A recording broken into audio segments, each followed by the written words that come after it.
Slater's, पिछले video में मैंने आपको कुछ शब्द दिए थे वाक्य बनाने के लिए। आशा है आप सभी ने वाक्य बनाए होंगे। ठीक है, चलिए अब हम अगला अनुच्छेद पढ़ते हैं। ध्यानपूर्वक सुनिए। सर्वर स्कैंडल पॉइंट के ठीक सामने उन दिनों एक दुकान हुआ करती थी, जिसके शोरूम में शिमला काल का ट्रेन का मॉडल बना हुआ था। इसकी पटरियां, उस पर खड़ी छोटे छोटे डिब्बों वाली ट्रेन, एक और लाल टीन की छत वाला स्टेशन और सामने सिग्नल देता खंबा, थोड़ी थोड़ी दूर पर बनी सुरंगें। पिछली सदी में तेज रफ्तार वाली गाड़ी वही थी। कभी कभी हवाई जहाज भी देखने को मिलते। दिल्ली में जब भी उनकी आवाज़ आती, बच्चे उन्हें देखने बाहर दौड़ते। दिखता एक भारी भरकम पक्षी उड़ा जा रहा है, पंख फैलाकर। यह देखो, और वह गायब। उसकी स्पीड ही इतनी तेज लगती। हाँ, गाड़ी के मॉडल वाली दुकान के साथ एक और ऐसी दुकान थी जो मुझे कभी नहीं भूलती। यह वह दुकान थी जहाँ मेरा पहला चश्मा बना था। वहाँ आँखों के डॉक्टर अंग्रेज थे। स्लेटर्स, इस अनुच्छेद में लेखिका हमें स्कैंडल पॉइंट की कुछ और बातें बता रही है। वे कहती है, स्कैंडल पॉइंट के ठीक सामने एक दुकान में ट्रेन की पटरियां और उन पर छोटे छोटे डिब्बों वाली शिमला काल का रेलगाड़ी का मॉडल बना हुआ था और थोड़ी थोड़ी दूरी पर सुरंगें भी बनी थी। स्लेटर्स, इस अनुच्छेद में लेखिका ने सर्वर शब्द का प्रयोग किया है, लेकिन इस पाठ में सर्वर का कोई परिचय नहीं दिया गया है। मेरे अनुमान से सर्वर लेखिका का कोई मित्र, रिश्तेदार या भाई हो सकता है। यहाँ पर दूर शब्द का विलोम शब्द जानेंगे। दूर शब्द का विलोम शब्द है पास। दूर, पास। लेखिका कहती है, उनके समय में सबसे ज़्यादा तेज गति से चलने वाली वही गाड़ी थी।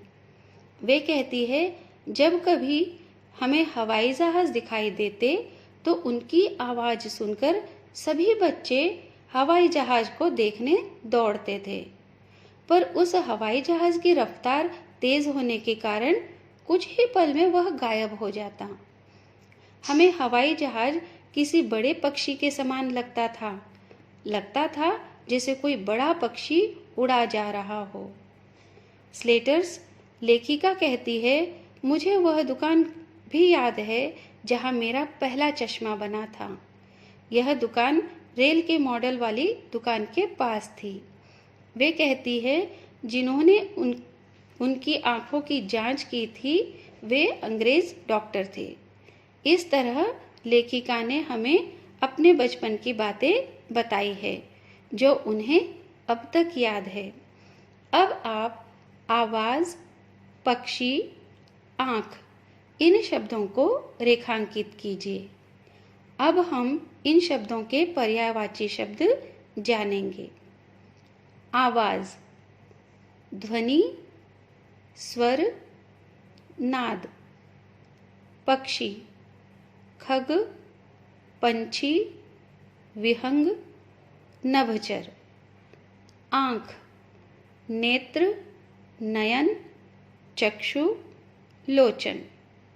स्लेटर्स, स्पीड और डॉक्टर, ये दोनों अंग्रेजी शब्द है।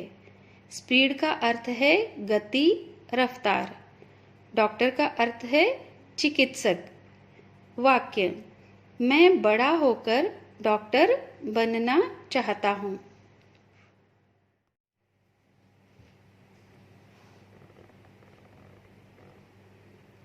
स्लेटर्स, अब अनुच्छेद ध्यानपूर्वक सुनिए। शुरू में चश्मा लगाना बड़ा अटपटा लगा।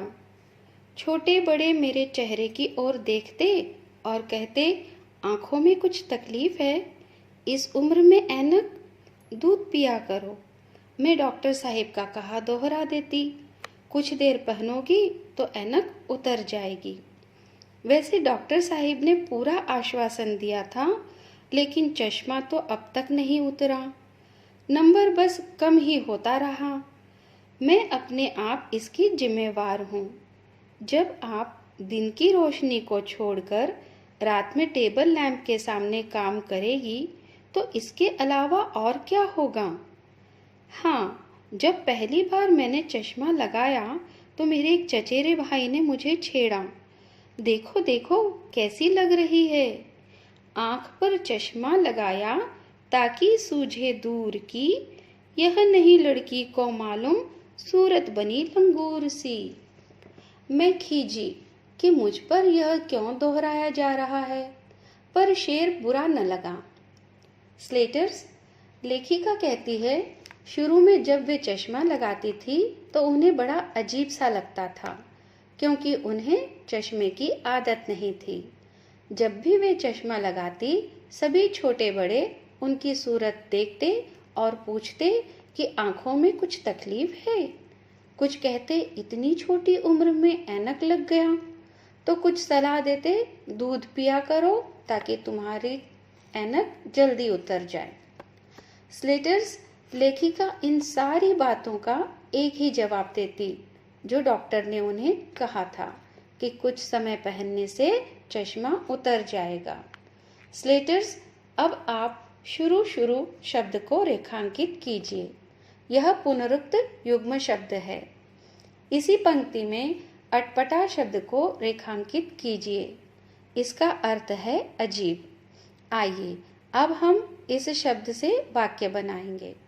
मुझे मोहन का व्यवहार अटपटा लगा। तकलीफ शब्द को रेखांकित कीजिए। इसका अर्थ है कष्ट। अब हम दूध शब्द के पर्यायवाची शब्द जानेंगे। दूध, गोरस, दुग्ध, क्षीर। स्लेटर्स, वे आगे कहती है, डॉक्टर ने उन्हें पूरा भरोसा दिया था कि कुछ समय पहनने के बाद चश्मा उतर जाएगा, पर उनका चश्मा अब तक नहीं उतरा। सिर्फ चश्मे का नंबर धीरे धीरे कम होता रहा। स्लेटर्स, वे कहती है, चश्मा लगने की जिम्मेदार भी वह स्वयं है। यह उनकी गलतियों का नतीजा है, क्योंकि वे दिन के उजाले में काम न करते रात में टेबल लैंप की रोशनी में काम करती थी। इसी वजह से उनकी आंखों की रोशनी कम हो गई और उन्हें चश्मा लग गया। स्लेटर्स, अब आप आश्वासन शब्द को रेखांकित कीजिए। इसका अर्थ है भरोसा, दिलासा देना। ठीक है बच्चों, अब हम इस शब्द से वाक्य बनाएंगे। मेरे मित्र ने मुझे आश्वासन दिया कि वह मेरी सहायता करेगा। अब रोशनी शब्द को रेखांकित कीजिए। इसका अर्थ है प्रकाश। आगे लेखिका बताती है कि जब उनके चचेरे भाई ने उन्हें चश्मा लगाए हुए देखा तो उन्हें चिढ़ाते हुए कहने लगे, तुमने चश्मा दूर का देखने के लिए लगाया है, पर तुम्हारी सूरत लंगूर जैसी दिख रही है। बच्चों, यह शेर सुनकर लेखिका जी चिढ़ जाती है और वे सोचती है कि यह उनके लिए बार बार क्यों कहा जा रहा है, पर उन्हें शेर बुरा नहीं लगता। बच्चों, क्या किसी को चिढ़ाना अच्छी बात है? नहीं ना? बच्चों, हमें भी किसी को चिढ़ाना नहीं चाहिए।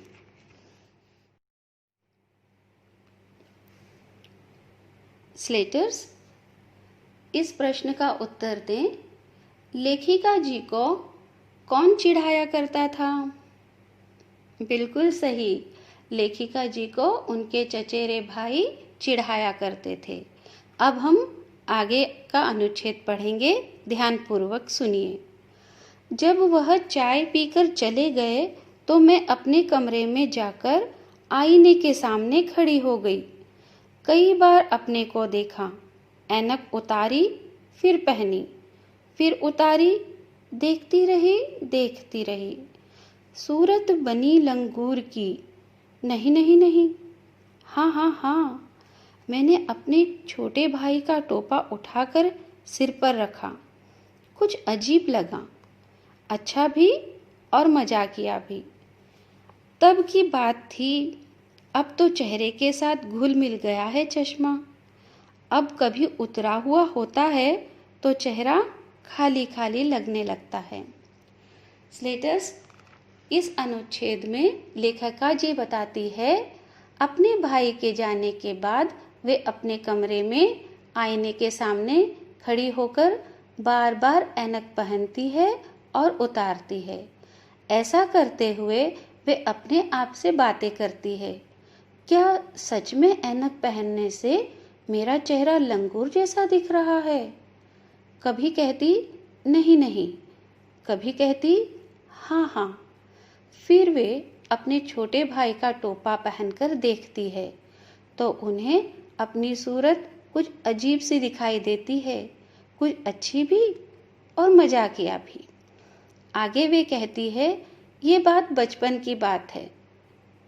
अब मुझे चश्मे की आदत हो गई है।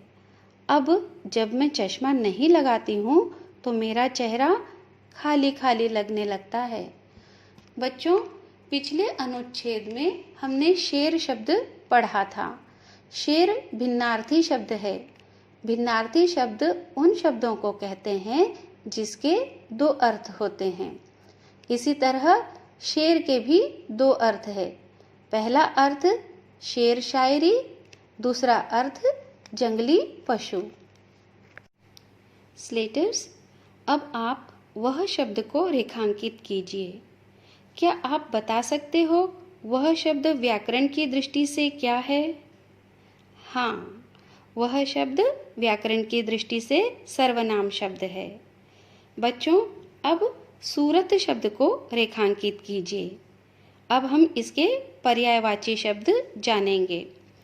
सूरत, चेहरा, शक्ल, मुखड़ा। अब छोटे शब्द का विलोम शब्द, छोटे, बड़े। भाई शब्द को रेखांकित कीजिए। बच्चों, भाई शब्द पुल्लिंग शब्द है। इसका स्त्रीलिंग शब्द होगा बहन, भाई, बहन। अजीब शब्द को रेखांकित कीजिए। अजीब का अर्थ होगा अनोखा, विचित्र। अब हम इस शब्द से वाक्य बनाएंगे। जोकर ने अजीब से कपड़े पहने थे। स्लेटर्स, आप भी अजीब शब्द से वाक्य बनाकर अपनी उत्तर पुस्तिका में लिखेंगे। इसके बाद हम अगला अनुच्छेद पढ़ेंगे।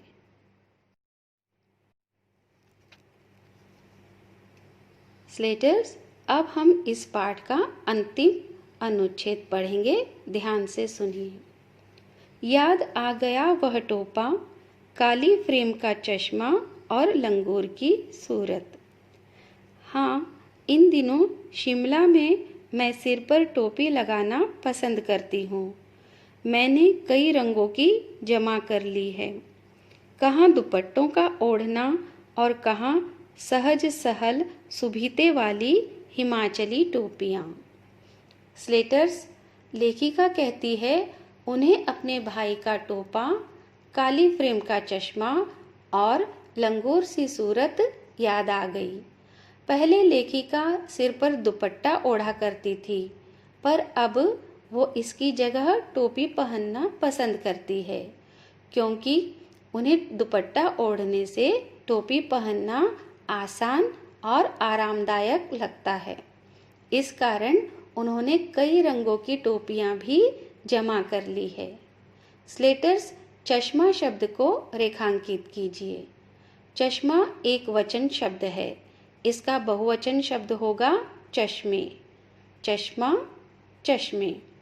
अब हम सिर शब्द के पर्यायवाची शब्द जानेंगे। सिर, शीश, मस्तक, माथा। पसंद शब्द को रेखांकित कीजिए। पसंद शब्द का विलोम शब्द होगा नापसंद, पसंद, नापसंद। स्लेटर्स, अब हम कुछ शब्दों के अर्थ जानेंगे। सहज, इसका अर्थ है आसान। सहल, इसका अर्थ है सरल। सुविधे, इसका अर्थ होगा अनुकूल। अब आप सभी इन शब्दों को रेखांकित कीजिए। अब हम सहज शब्द से वाक्य बनाएंगे। जब हम किसी काम को मन लगाकर करते हैं तो कठिन काम भी सहज लगने लगता है। स्लेटर्स, क्या आप बता सकते हो कि हमें इस पाठ से क्या सीख मिलती है? चलिए जानते हैं। हमें इस पाठ से यह सीख मिलती है कि हमें अनुशासन से रहना चाहिए, घर के नियमों का पालन करना चाहिए और हमें आत्मनिर्भर बनना चाहिए। बच्चों, आपने इस पाठ में जाना कि लेखिका और उनके भाई बहन अपने सारे काम स्वयं किया करते थे। उसी प्रकार हमें भी अपने काम स्वयं करना चाहिए और आत्मनिर्भर होना चाहिए। स्लेटर्स, आशा है आप पाठ समझ पा रहे होंगे। आप सभी इस पाठ से संबंधित वीडियो 2 से 3 बार देखिए। अब मैं आपको गृह कार्य के लिए कुछ प्रश्न दे रही हूँ। आप इन प्रश्नों के उत्तर अपनी उत्तर पुस्तिका में लिखेंगे। प्रश्न: लेखिका अपने बचपन में कौन कौन सी चीजें मज़ा ले लेकर खाती थी? उनमें से आपको कौन सी चीजें पसंद है और क्यों? प्रश्न 2: लेखिका ने अपने बचपन की कुछ मीठी यादों के बारे में हमें बताया है। आप भी उसी तरह अपनी कोई याद के बारे में लिखिए।